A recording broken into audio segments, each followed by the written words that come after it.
So just to share something, so I journal every day. I don't know if I've got one handy actually.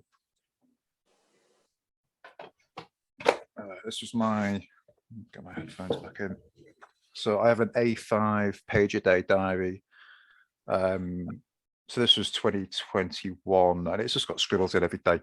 And this, I would say there's probably about 1 in 10 where there's a story of something that we've done that I could perhaps 1 in 10 is a bit harsh, maybe 1 in 7. Yeah. Maybe 1 a week, one story that I could extract, and I'd be willing to share that story in my marketing. But what I'm doing with this is I'm going to get all of my photos from my phone from the year, and I'm going to go through them, and I'm going to print out a handful, and I'm going to start going through this and stapling in photos. So it becomes more of like a work of art, and it's like a real documentation of what I've done over the year. Yeah. Because otherwise, especially while the kids are small, like I'm in the trenches every day. Like, I forget what I've done. So I think actually being able to look back on this in years' time, rather than just me rereading scroll that I've written about stuff I was worried about.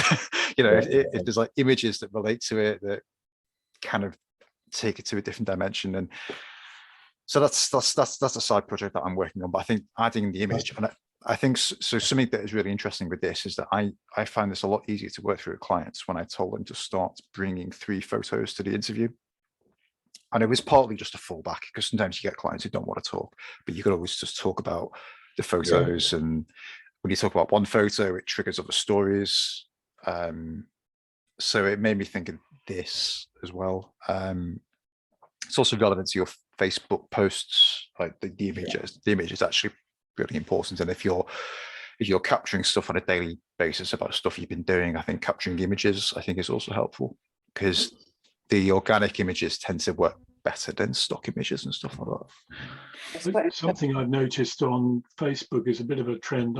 There's about at least 3 people who I follow on Facebook who do this picture of the day thing, and they number them, and I thought they were people who were going to stop at the end of last year, and now they're on to 6/365 again, in a sort of a daily photo, some of which scrapes the barrels a bit, but as a way of at least getting a discipline of perhaps a little library going and stuff that you could then pull back out, might be a way of helping with that. I don't know. It definitely stimulates something, it inspires you to write, doesn't it? I think for me, sometimes I think about storyboarding, and certainly we've discussed that, Rob and myself and David. I don't know if you guys know what I mean by that, but just like plotting out images and in a row, if you like, and just trying to write something based on that.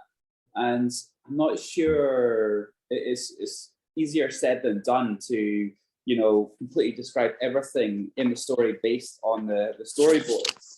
So that's a difficult one.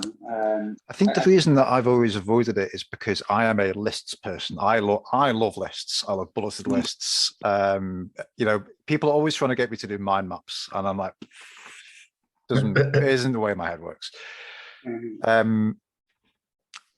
And also, my artistic capabilities are probably worse than my 3-year-old son. So when I go to draw something, I always start with like a stick man. Who barely looks like a man. So there's various reasons why I've kind of probably avoided that. But I'm broadly of the opinion that whatever helps you plan the story is going to be good. And I see a visual element in the storyboarding approach that has merit.